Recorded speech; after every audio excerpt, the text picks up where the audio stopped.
Imagine deixar o seu filho todos os dias em um lugar acreditando que ele estará seguro. Um ambiente de aprendizado, convivência e desenvolvimento. Agora imagine descobrir que nesse mesmo lugar ele vive situações repetidas de humilhação, exclusão, medo ou violência. Infelizmente, essa é a realidade de milhares de crianças e adolescentes brasileiras. Vítimas de bullying e de cyberbullying, práticas reconhecidas como crimes e que podem gerar responsabilização penal. Segundo o Anuário Brasileiro de Segurança Pública de 2025, ao longo do ano de 2024, foram registrados 2.543 casos criminais de bullying envolvendo crianças e adolescentes. No mesmo período, foram registrados 452 casos criminais de cyberbullying em todo o país. É importante observar que esses números dizem respeito apenas às ocorrências que chegaram ao sistema de justiça criminal. De acordo com dados do Sistema de Avaliação da Educação Básica, o SAEB, divulgados em 2023, aproximadamente 2 em cada 3 escolas brasileiras relataram episódios de bullying ao longo do ano letivo. E quase 9% dos diretores afirmaram que essas situações ocorrem com frequência em suas escolas. E segundo a PENSE, Pesquisa Nacional de Saúde do Escolar, conduzida pelo IBGE em parceria com o Ministério da Saúde, 39% dos adolescentes entre 13 e 17 anos relataram ter se sentido humilhados por provocações de colegas ao menos uma vez nos 30 dias anteriores à pesquisa, evidenciando o bullying como uma forma recorrente e naturalizada de violência no ambiente escolar. Juridicamente, bullying não é qualquer conflito ou desentendimento entre estudantes. A legislação brasileira define o bullying como uma prática intencional, repetida e sistemática de violência física, psicológica ou moral, exercida por um ou mais indivíduos contra outra pessoa ou um grupo. Essa violência ela pode se manifestar de diversas formas: agressões verbais, físicas, exclusão social, intimidação, apelidos pejorativos, humilhações públicas ou disseminação de boatos.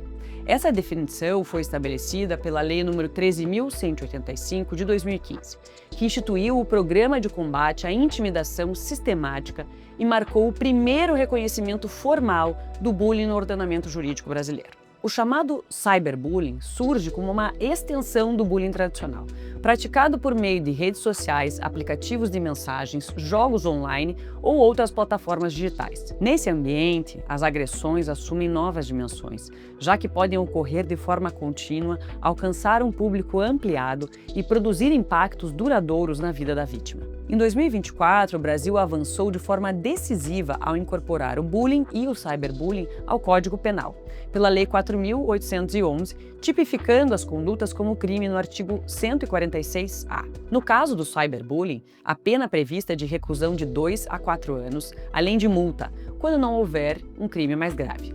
A legislação ainda trouxe agravantes importantes. Situações que envolvam indução, instigação ou auxílio à automutilação ou ao suicídio podem resultar em aumento significativo da pena, especialmente quando praticadas por líderes ou administradores de grupos virtuais. Há também aumento de pena para crimes cometidos em instituições de ensino, reforçando a proteção no ambiente escolar. Mas afinal, quem pode ser responsabilizado quando o bullying acontece?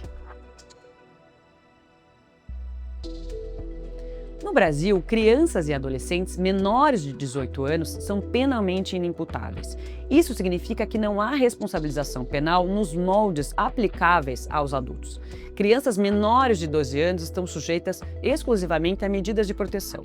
No caso dos adolescentes entre 12 e 18 anos, a prática pode ser enquadrada como ato infracional, sujeitando-os à aplicação de medidas socioeducativas previstas no Estatuto da Criança e do Adolescente. Essas medidas podem ser advertência, obrigação de reparar o dano, prestação de serviços à comunidade, liberdade assistida, até mesmo a inserção em regime de semiliberdade e a internação em estabelecimento educacional em casos mais graves. Outro aspecto importante de destacar é que pais ou responsáveis não respondem penalmente pelo crime praticado pelos filhos, já que o direito penal brasileiro não admite responsabilidade criminal por fato de terceiro. A responsabilização penal por omissão é excepcional e depende da demonstração de um dever legal específico de agir e de um vínculo direto com a ocorrência do crime mais grave. Quanto à instituição de ensino, vale dizer que não há responsabilização penal por se tratar de pessoa jurídica e que a responsabilização de educadores e gestores também é rara e restrita a situações extremas, em que haja dolo ou omissão consciente diretamente relacionada à prática desses crimes. Na realidade, o que realmente protege crianças e adolescentes do bullying é uma escola que age, que reconhece a violência, que rompe o silêncio, aciona o conselho tutelar quando necessário, articula a rede de proteção e acompanha o caso de forma contínua. A escola deve impor limites claros, cuidar de quem sofre, responsabilizar quem pratica e atuar junto ao sistema de justiça sempre que a situação exigir, garantindo que a conduta seja interrompida e não se repita. E também é fundamental compreender que a responsabilização penal não se confunde com a responsabilidade civil ou administrativa. Essas sim podem atingir pais, escolas, especialmente quando há omissão, negligência ou falha no dever de cuidado e proteção. Tema que exige, obviamente, análise própria e distinta da esfera penal. Vale ressaltar que o crime de bullying não substitui outros crimes previstos no Código Penal. Na prática, isso significa que episódios de bullying podem coexistir com outros crimes, como lesão corporal, ameaça, injúria ou constrangimento ilegal, a depender da forma e da gravidade dos atos praticados. No ambiente digital, essa concorrência é ainda mais frequente. O cyberbullying pode envolver exposição de imagens, disseminação de boatos ou perseguições virtuais que, além da intimidação sistemática, configuram outras infrações penais. Diante de situações de bullying ou cyberbullying, o modo como se age faz toda a diferença. Esses crimes, em regra, são de ação penal pública condicionada à representação. Isso significa que o Estado só pode investigar e processar o caso se houver manifestação expressa da vítima, ou, no caso de crianças e adolescentes, de seus pais ou representantes legais. Na prática, isso exige uma decisão consciente da família. É necessário formalizar a representação para que a atuação penal tenha início. O cenário muda quando o bullying ou o cyberbullying se associa a outros crimes mais graves. Nesses casos, dependendo do crime, a ação penal pode ser pública e incondicionada, permitindo a atuação do Ministério Público independentemente da vontade da vítima. Do ponto de vista prático, a atuação correta começa pela preservação das provas. Relatos, registros escolares, testemunhas e, especialmente nos casos de cyberbullying, capturas de tela, mensagens, links e demais conteúdos digitais devem ser resguardados desde o primeiro momento, pois a prova digital costuma ser decisiva para a responsabilização. A formalização do caso é o passo seguinte. A comunicação documentada à escola é essencial, tanto para tentar cessar a violência, quanto para registrar eventual omissão. Nos casos mais graves, o boletim de ocorrência, o registro perante o Ministério Público e o acionamento do Conselho Tutelar são medidas legítimas de proteção da criança e do adolescente.